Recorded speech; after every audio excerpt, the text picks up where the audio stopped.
take full advantage of opportunities presented in Global Logistics Hub. Government takes responsibility for policy actions in IMF agreement and new irrigation system for Yalas Agro Park. I'm Simone Wolf with this week's edition of Jamaica House Weekly. Prime Minister Portia Simpson Miller has expressed her delight at being in Cuba, representing Jamaica in bilateral talks with Cuban President Raul Castro, as well as attending the second summit of the Community of Latin American and Caribbean States, CELAC. Mrs. Simpson Miller left the island on the weekend for a 4-day official visit to Cuba, where she will be engaging in discussions with President Castro on regional and international issues, as well as areas of increased cooperation. The upcoming 5th CARICOM-Cuba summit will also be up for discussion. The Prime Minister is expected to address the opening session of the 2-day CELAC forum on January 28. It is expected to adopt the Declaration of Havana. The leaders will explore issues of intra-regional trade, sustainable development, science and technology, climate change, natural disasters, transportation, and social development, among other issues. The summit is being held under the theme, The Struggle Against Hunger, Poverty, and the Inequalities in Latin America and the Caribbean.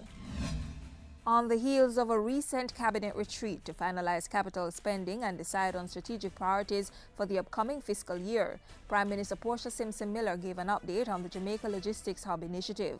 Speaking at the start of a 2-day symposium on Tuesday, Mrs. Simpson Miller said the Linstic to Monique leg of the North-South Highway was on track for completion by July of this year. She also spoke to the expansion and privatization of the 2 international airports, the expansion of the Kingston Container Terminal, as well as projects in energy, telecommunications, and infrastructure. The Prime Minister used the sensitization forum to assure local businesses, micro and small firms in particular, that there would be opportunities in the much-anticipated Global Logistics Hub.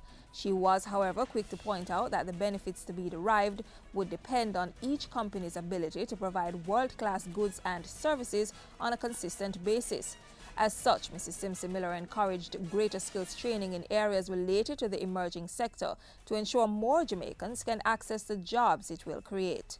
Let us take full advantage of the opportunities that the logistics hub investments will provide for our labor force.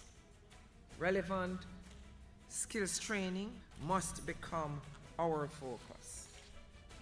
And we want the jobs, we must prepare our people. And Mrs. Simpson Miller carried a similar message as she addressed the 9th Jamaica Stock Exchange Capital Markets and Investments Forum Tuesday evening. While pointing to investments being made in agriculture, tourism, and the Global Logistics Hub, the Prime Minister called for increased investments and partnership in education and training. She said despite the tight fiscal space, the government was steadfast in its resolve to find creative ways to stimulate growth and development. And as for the current agreement with the International Monetary Fund, the Prime Minister said government had taken full responsibility of the policy actions contained in the agreement and was adamant that in the long run the society would benefit. My administration does not in any way seek to resile from taking responsibility for the tough decisions which had to be taken. We have not presented these decisions as being impositions by the IMF. That would be a cop-out. Whilst we may disagree with the fund in terms of the pace of some of the adjustments, we accept that the adjustments are necessary. And in keeping with the administration's thrust to increase productivity, the Prime Minister officially launched the Yalas Agro Park and commissioned into service a new irrigation system at the site. The $395 million irrigation system will serve farmers east of the Yalas River, and the agro park is already producing several acres of onions. The commissioning of this project today is meant to restore the Yalas Valley to its former productive state and to serve as a major boost to rural development.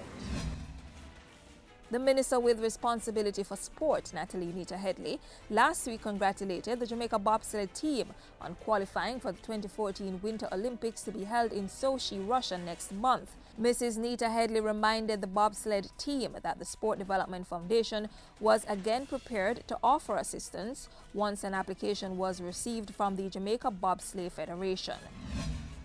And the Prime Minister found some time in her busy schedule to meet with visitors to Jamaica House. She met with a delegation from Turkey on the island to identify a site for the construction of a secondary school in Western Jamaica. Mrs. Simpson Miller also welcomed a delegation from telecoms provider Digicel. And that's how we close this week's edition of Jamaica House Weekly. Join us next week for a roundup of news coming out of the office of the Prime Minister.